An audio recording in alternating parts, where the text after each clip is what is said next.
So kita lanjut ya ke soal berikutnya. Dan ini udah termasuk soal campuran ya. Jadi bisa kita katakan dia udah termasuk uji kompetensi bab 4. Jadi mungkin untuk latihan terkait larutan elektrolit dan non elektrolit ini nggak banyak ya. Karena emang sekedar teoritis dan teoritisnya itu nggak sulit ya. Masih gampang kok ya. Sekarang inilah untuk nomor satunya. Berikut pernyataan yang benar tentang elektrolit. Nah, kalau elektrolit itu sendiri adalah zat yang mau dilarutkan, gitu ya. Jadi, zat-zat yang jika dilarutkan dalam air akan terurai menjadi ion negatif dan ion positif. Yang B, zat-zat yang jika dilarutkan dalam air akan terurai menjadi molekul. Terus berarti pembedanya pas kita lihat ternyata jadinya ya. Kalau yang B menjadi molekul, yang C menjadi atom-atom, yang D menjadi unsur-unsur, dan E menjadi gas-gas tertentu. So, bisa kita make sure bahwa elektrolit ini akan mengeluarkan ion-ion yang bisa positif dan negatif. Makanya, dia dapat menghantarkan arus listrik. Seperti itu ya. So di sini ada baru saya tambahkan juga ya. Untuk ini adalah kunci jawaban terkait dari buku paketnya langsung. So ternyata emang benar juga ya untuk jawaban nomor satunya A dan sesuai. So kita lanjut ke soal berikutnya nomor 2. So kita lanjut, kita hapus dulu untuk nomor satunya. Kita lanjut ke nomor 2. Dari data hasil eksperimen daya hantar listrik beberapa larutan diperoleh data sebagai berikut. Ada larutan 1-5 dengan nyala lampu, 1 terang, 2 tidak menyala, 3 redup, 4 tidak menyala, 5 menyala. Berdasarkan data tersebut, larutan yang termasuk non-elektrolit. So kalau non-elektrolit ini berarti lampu tidak menyala. Nah, di sini kalau misalkan seperti ini, kan kalau saya bilang katanya lampu tidak menyala itu mungkin elektrolit lemah. Be careful. Itu kalau misalnya kalau misalnya di sini selain nyala lampu ini biasanya ada yang namanya di sini ada kejadian ininya deh, gelembung gasnya ya. Gelembung gasnya. Nah, kalau misalkan tidak menyala tapi gelembung gasnya itu ada, itu baru elektrolit lemah gitu. Tapi kalau misalkan kita secara gamblangnya aja nyala lampunya ini benar-benar nggak nyala, bukan redup ya, kalau redup tuh nyala tapi dikit. Nah, tidak menyala itu ya termasuk non elektrolit. Jadi jawabannya adalah 2 dan 4 ya. Jadi jawabannya adalah yang C. Dan sesuai juga dengan kunci jawabannya. So, kita lanjut ke soal berikutnya. So kita lanjut ke nomor 3 dan 4 ya. Ini larutan elektrolit dapat menghantarkan arus listrik karena dalam larutannya terdapat dalam bentuk apa? Ya, terbentuk dalam bentuk ion-ion. Ion-ion. Di mana ion-ionnya ini bisa bersifat positif dan negatif ya. Bisa ion positif. Ion positif itu nama lainnya adalah kation, dan ion negatif yang namanya anion. Seperti itu. So jadi jawabannya adalah yang C dan sesuai juga dengan kunci jawabannya. I think easy ya untuk elektrolit dan non-elektrolit selama kalian baca dengan hati-hati dan memahami betul kira-kira termasuk manakah dan konsep dasarnya seperti apa. Nomor 4. Larutan dari senyawa berikut ini ya, be careful. Larutan dari senyawa berikut ini larutan dari senyawa yang termasuk ke dalam larutan non-elektrolit.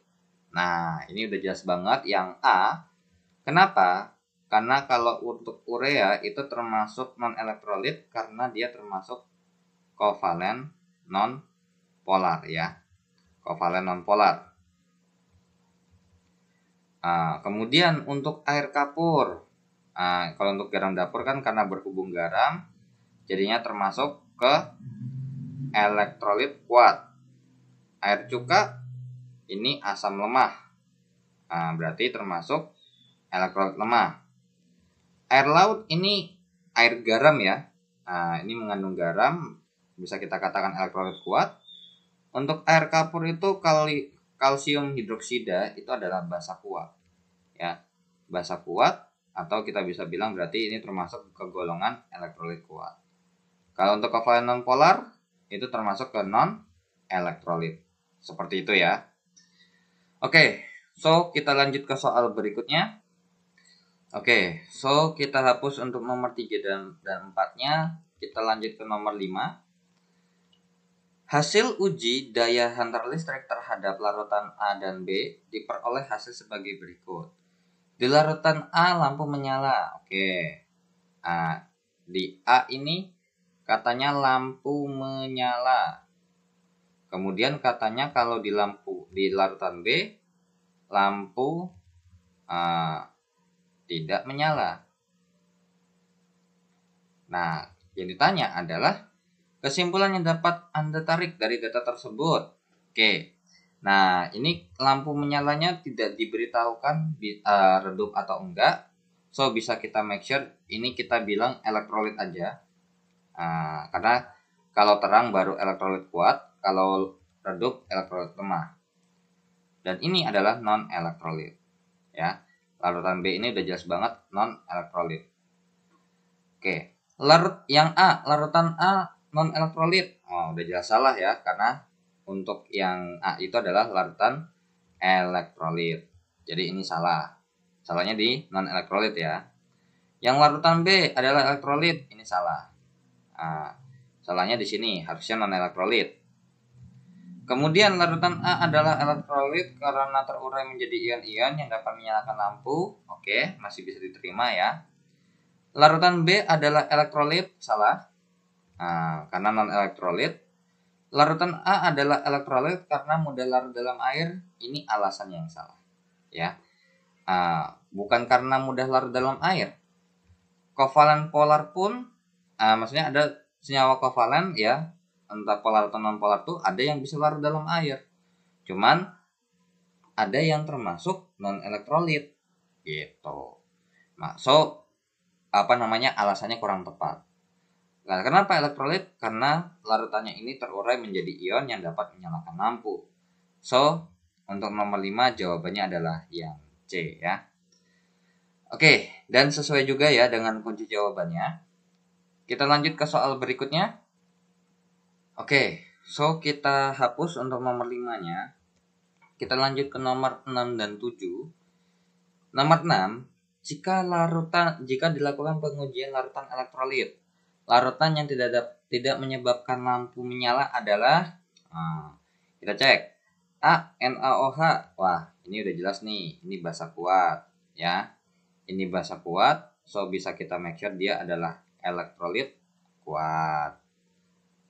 Kemudian untuk NaBr, ini adalah garam ya, yang terdiri dari NaOH dengan HBr.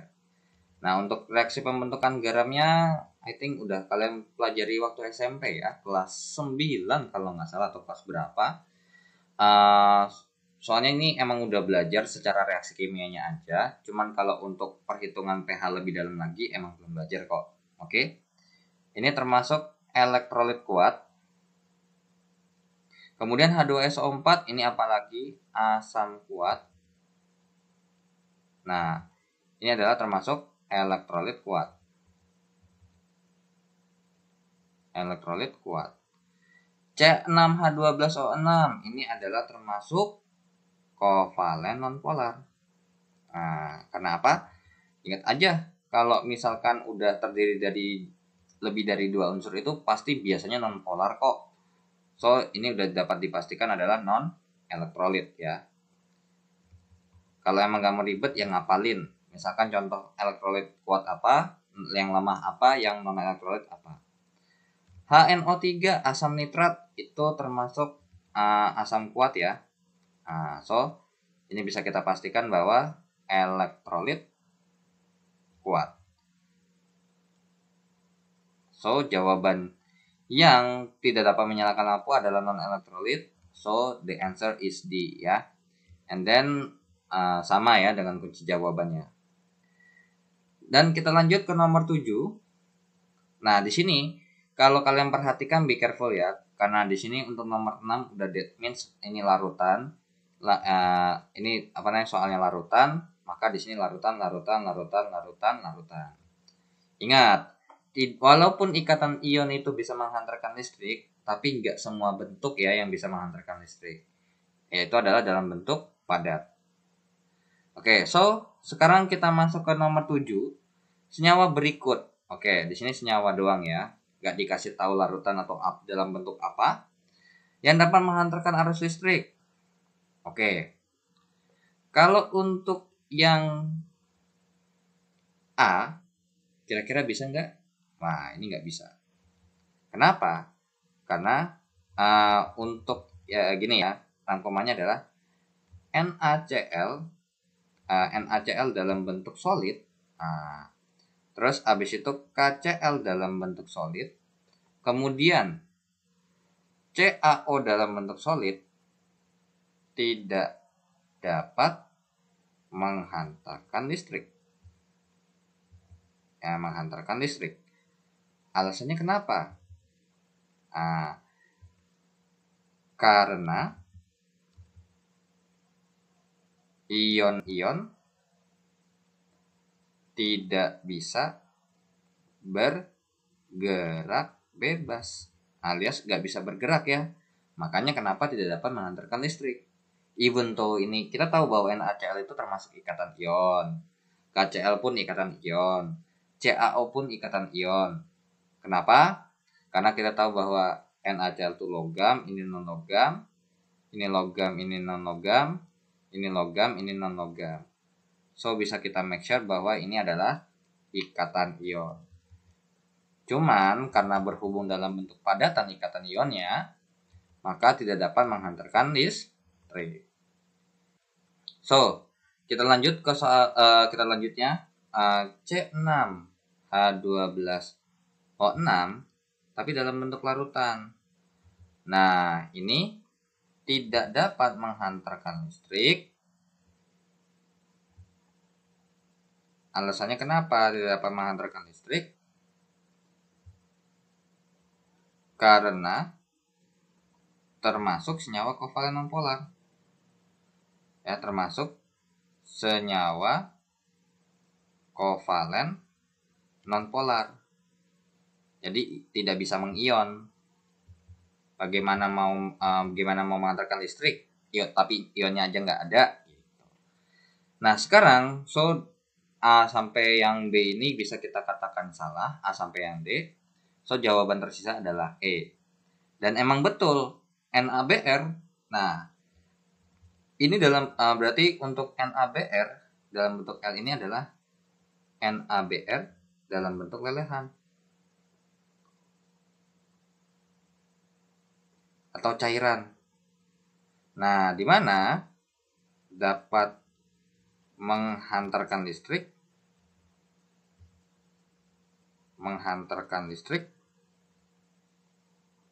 karena apa? Ya, karena ion-ionnya dapat bergerak bebas. Ion-ion dapat bergerak bebas. So, jawaban untuk nomor 7 adalah yang E ya. Oke. So, kita lanjut ke soal berikutnya.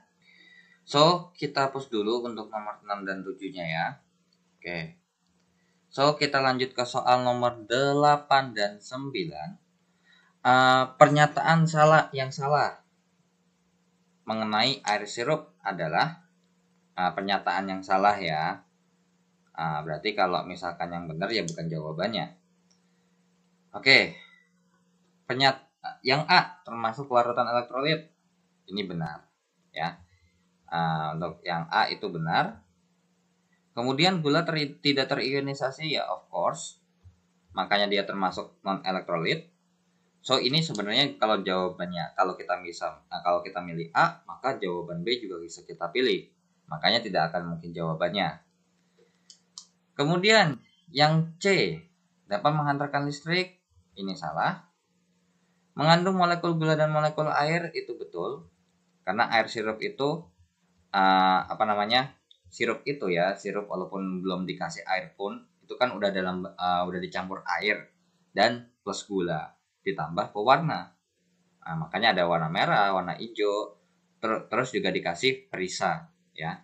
Makanya ada rasa apa gitu. Yang tidak ada kation dan anion. Betul juga ya. Karena apa? Karena termasuk non elektrolit, terus tidak terionisasi, maka tidak ada kation dan anionnya. So, untuk nomor 8 jawabannya adalah C dan sesuai juga dengan kunci jawabannya. Nomor 9, pernyataan yang tepat mengenai larutan elektrolit kuat. Zat yang dapat mengantarkan arus listrik, it's okay, masih boleh. Masih boleh ya. Yang B, garam yang terionisasi menjadi kation dan anion, ini tidak, karena nggak mesti garam. Asam kuat dan basa kuat pun dia terionisasi menjadi kation dan anion ya. Terus yang lemah pun juga sama. Yang C, larutannya memerahkan kertas lakmus, ini juga salah, udah jelas salah ya untuk yang C. Karena untuk memerahkan kertas lakmus ini adalah asam ya. Asam, entah kuat ataupun lemah, itu termasuk dapat memerahkan kertas lakmus. Larutan yang dapat membirukan kertas lakmus ini pun salah, karena ini adalah sifat untuk larutan basa. Nah, yang E, zat yang dalam larutannya terurai sempurna membentuk ion-ion. Nah, inilah baru jawaban yang tepat. Kenapa? Karena zat yang dapat menghantarkan arus listrik, it means can be logam gitu loh. Jadi bisa logam gitu loh, bisa jadi logam. Karena kita tahu bahwa logam ini dapat menghantarkan arus listrik. Cuman di sini karena berhubung terurai menjadi ion-ionnya, makanya dia dapat menghantarkan arus listrik ya. Karena kalau untuk dapat mengantarkan arus listrik logam itu juga bisa karena terdapat lautan elektron. Alias dia bisa menjembatani lah dari ujung ke ujung logam sehingga dapat menghantarkan arus listrik. So, kita lanjut ke soal berikutnya. Oke, so kita hapus untuk soal nomor 8 dan 9-nya ya. Kita lanjut ke soal nomor 10. Senyawa berikut yang termasuk elektrolit lemah. Oke, so di sini tinggal kita perlu jabarkan lagi ya. Untuk yang A ini udah jelas karena berhubung kovalen nonpolar, dia termasuk non elektrolit ya. Kemudian HNO3 ini termasuk asam kuat.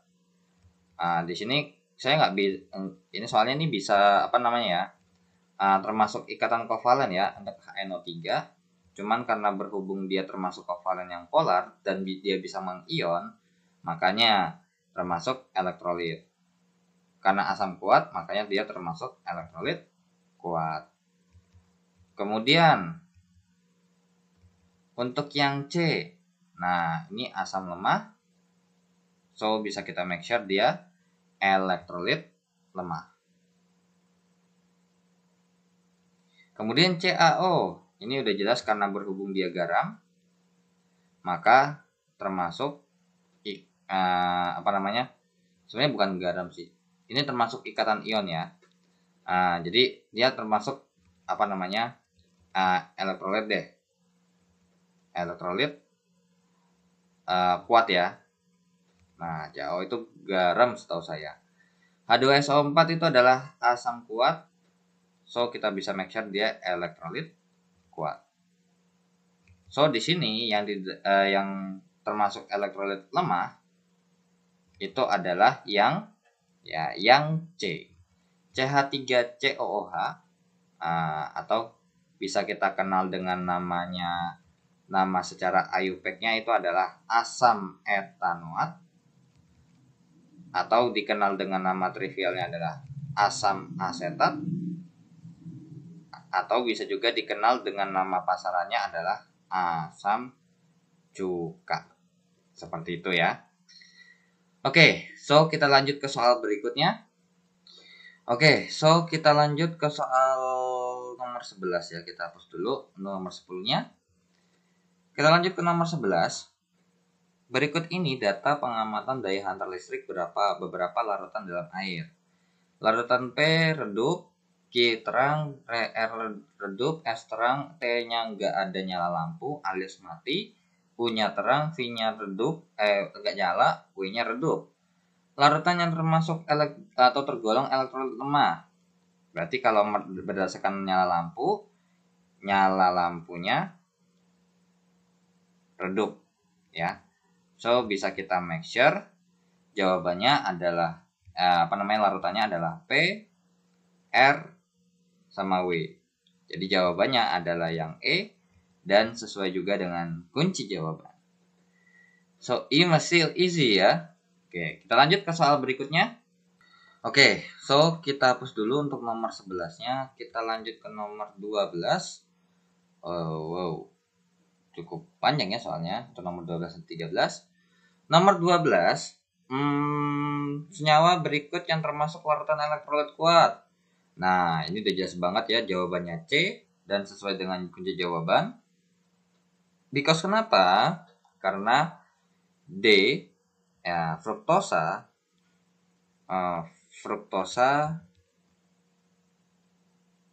gula,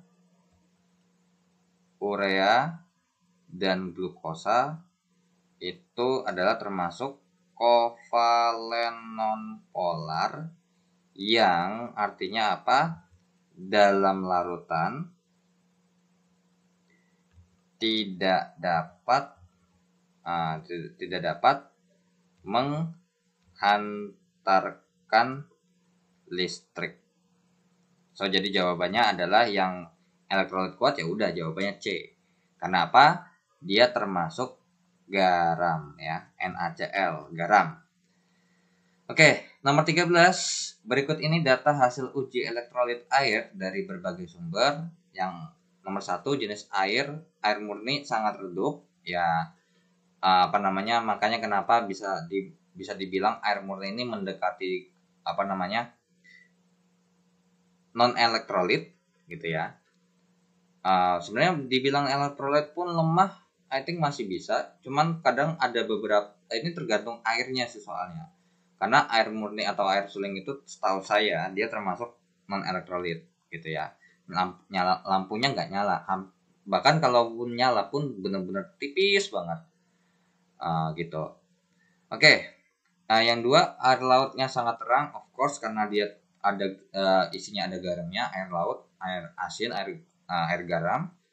Air sungai agak terang karena ini make sense karena terdiri dari beberapa ion ya. Karena untuk sungai itu kan emang untuk tumbuh-tumbuhan ya kan. Air hujan itu redup. Nah, makanya kenapa air hujan aja redup begitu kan. Maka pernyataan tepat data tersebut adalah air laut tergolong elektrolit lemah. Salah, karena termasuk kuat. Termasuk kuat. Kemudian air murni termasuk golongan elektrolit yang paling lemah ya. Kalau misalkan tergolong elektrolit paling lemah ya oke.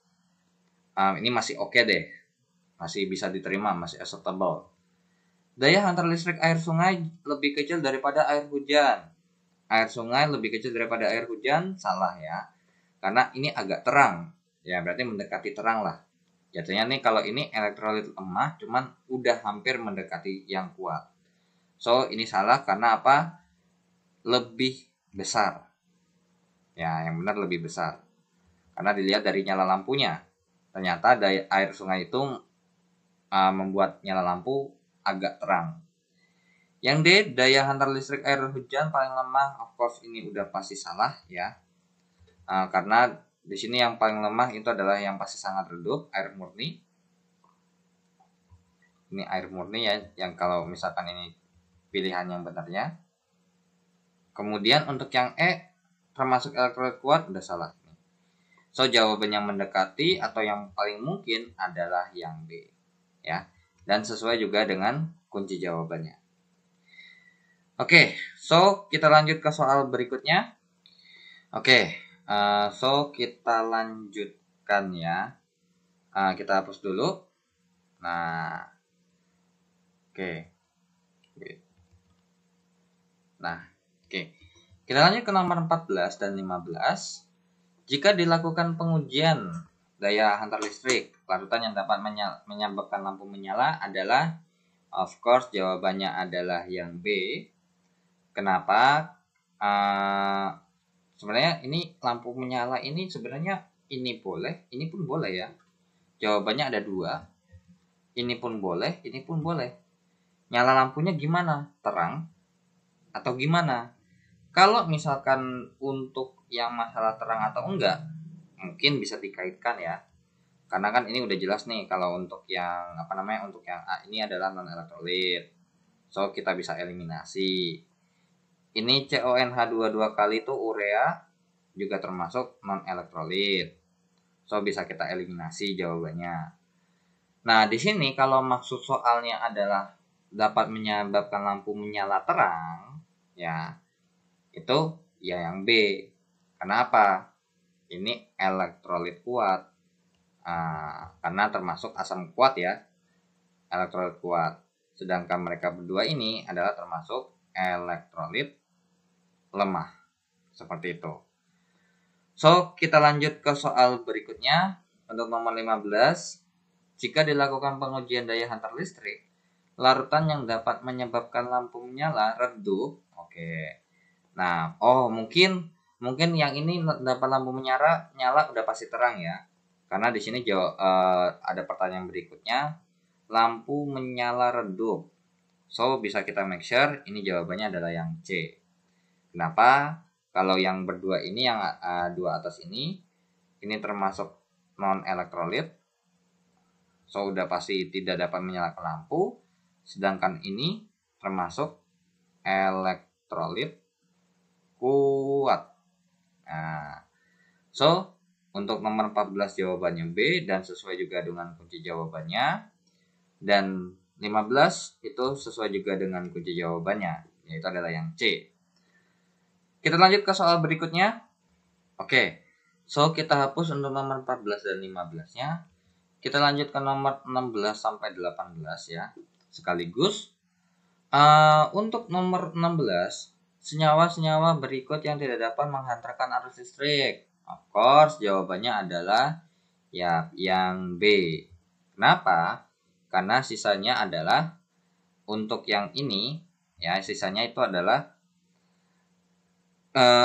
atau ini alasannya ini aja ya. Karena gini aja, yang saya buletin merah ini adalah ikatan ion dalam bentuk lelehan dan larutan. Sedangkan untuk yang dijawab ini apa? Ikatan ion dalam bentuk padatan. So, dia tidak dapat menghantarkan arus listrik karena ion-ionnya tidak bisa terurai. Kita lanjut ke soal nomor 17.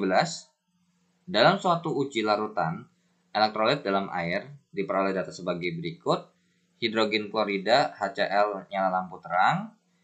Gula C12H22O11 tidak menyala.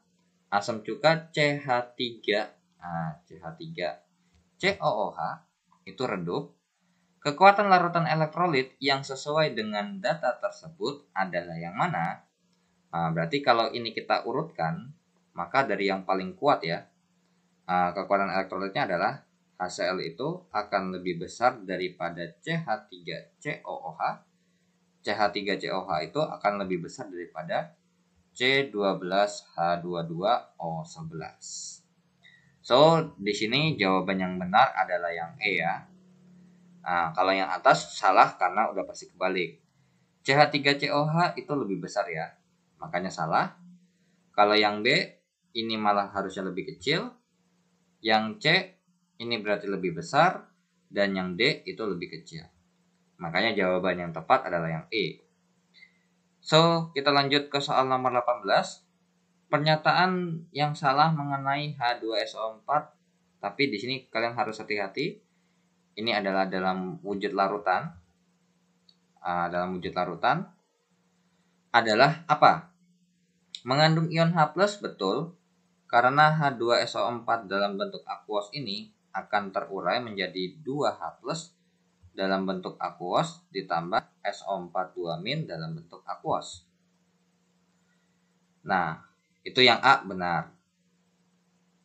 Yang B, dapat menghantarkan arus listrik. Betul, karena termasuk larutan elektrolit ya.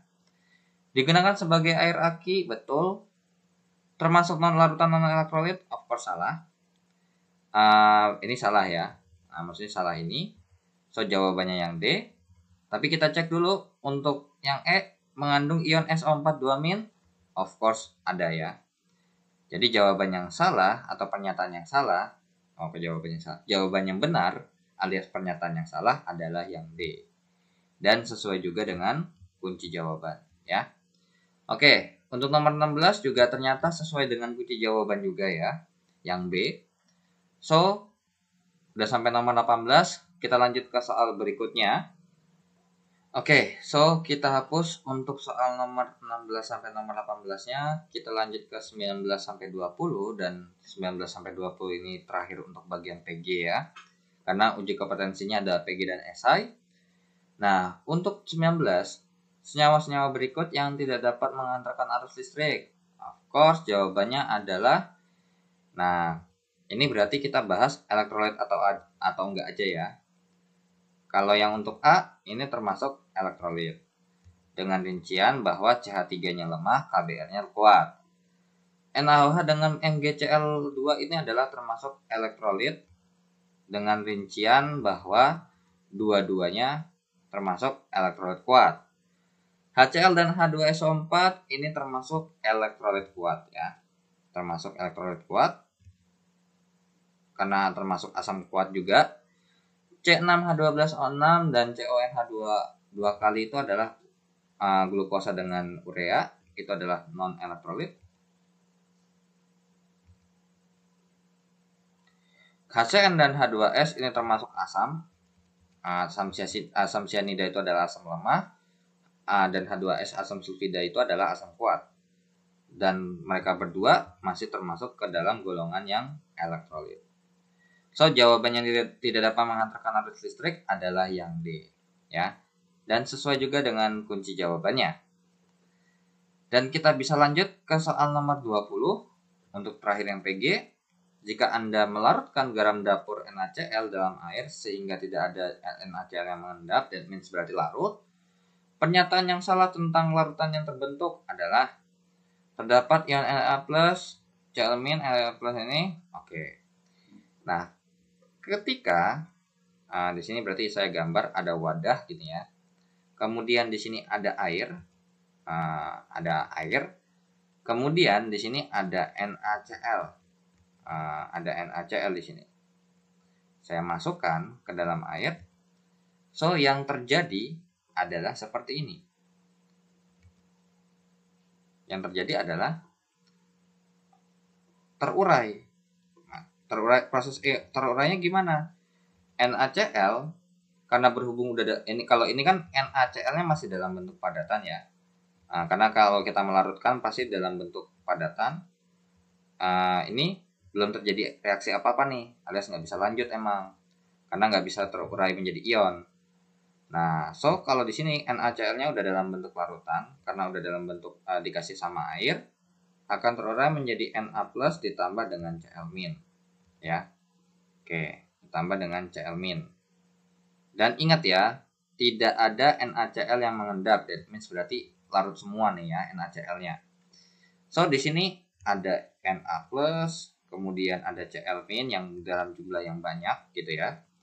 Kemudian karena berhubung ini masih air ya, masih ada airnya, pasti ada molekul H2O di dalamnya. Jadi jawaban yang salah, jawaban yang benar atau pernyataan yang salah tentang larutan yang terbentuk itu adalah yang D. Terdapat molekul NaCl. Nah, jawaban ini mungkin aja benar jika, maksudnya jawaban pernyataan ini benar jika NaCl-nya ada yang mengendap. Nah, kalau ada yang mengendap kan berarti NaCl-nya nggak larut sempurna tuh. Jadinya tidak semuanya membentuk Na+ atau Cl-. Jadi masih ada padatan NaCl lah di dalamnya. Makanya jadi jawabannya untuk nomor 20 yang D dan sesuai juga dengan kunci jawaban. Kita lanjut ke soal berikutnya. Oke, so kita hapus untuk nomor 19 dan 20 dan kita masuk ke bagian esai yang emang hanya 5 soal aja. Oke, untuk yang pertama, glukosa yang dilarutkan dalam air tidak dapat menghantarkan arus listrik. Kenapa? Jelaskan alasannya. Yang pertama adalah berarti ini larutan glukosa ya kita bilangnya. Larutan glukosa itu tidak mengalami ionisasi. Tidak mengalami ionisasi atau kita bisa bilang derajat ionisasinya 0, makanya tidak menghantarkan arus listrik. Dan bisa juga kita katakan ini kenapa kok tidak mengalami ionisasi, kenapa tidak bisa menghantarkan listrik, karena larutan glukosa termasuk senyawa kovalen non polar. Jadi inilah jawabannya ya untuk soal nomor 1. So kita lanjut ke soal nomor 2. Untuk nomor 2, dapatkah spesies berikut menghantarkan arus listrik? Oke, so di sini kita tinggal jawab iya atau tidak aja. So langsung aja di sini aja. CONH2 2 kali ini of course tidak, karena non elektrolit.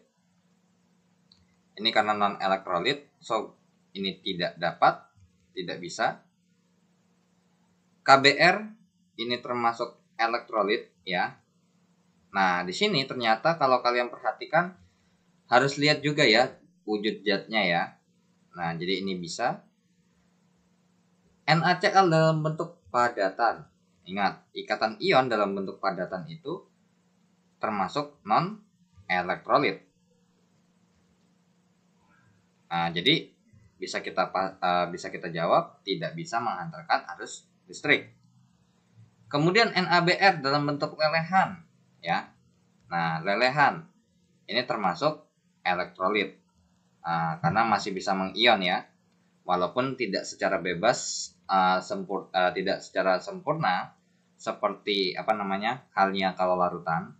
Kalau lelehan itu ya sebenarnya masih oke deh, cuman emang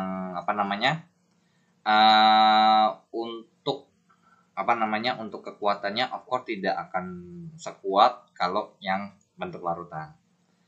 Jadi ini karena berhubung elektrolit, so dia masih bisa. Untuk ini termasuk elektrolit ya. Kenapa? Karena untuk CH3COH itu termasuk asam ya, asam lemah. So ini bisa menghantarkan arus listrik. Oke, nomor 3, apakah air suling dapat menghantarkan arus listrik? Of course, dengan jawabannya adalah tidak bisa. Nah, air suling tidak bisa karena apa? Karena tidak memiliki mineral.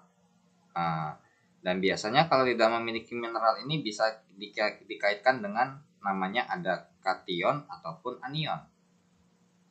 Ya, karena apa? Gak mungkin dong mineral yang dimaksud itu adalah dalam bentuk benar-benar kayak mineral kalsium. Jadi benar-benar logam kalsium ada di air air mineral. Ya, itu enggak. Makanya kenapa air minum itu masih bisa menghantarkan listrik walaupun sedikit, karena ya emang masih ada mineral-mineralnya gitu. Dan dimana mineral-mineralnya ini dalam bentuk kation maupun anion dan bisa diserap oleh tubuh seperti itu. So kita lanjut ke nomor 4. Alasan larutan elektrolit kuat dapat menghantarkan listrik. Tuliskan beserta 5 contoh larutan elektrolit kuat. Oke, nomor 4. Alasannya karena Karena larutan elektrolit kuat itu apa? Dapat menghantarkan arus listrik. Seperti itu. Dapat menghantarkan arus listrik.